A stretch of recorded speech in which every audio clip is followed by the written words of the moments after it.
Welcome to Bo Kitchen. Today I make papaya salad with long bean, deep fried chicken wing and rice noodle.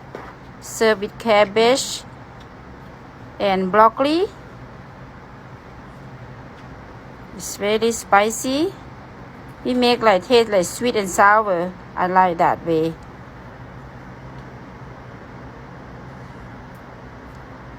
You can eat with fresh broccoli, cabbage, noodle, deep fried chicken wing, or you can serve with sticky rice. A lot of people like with sticky rice or steamed rice. You can eat with. Right. Thank you. Follow me for more recipes.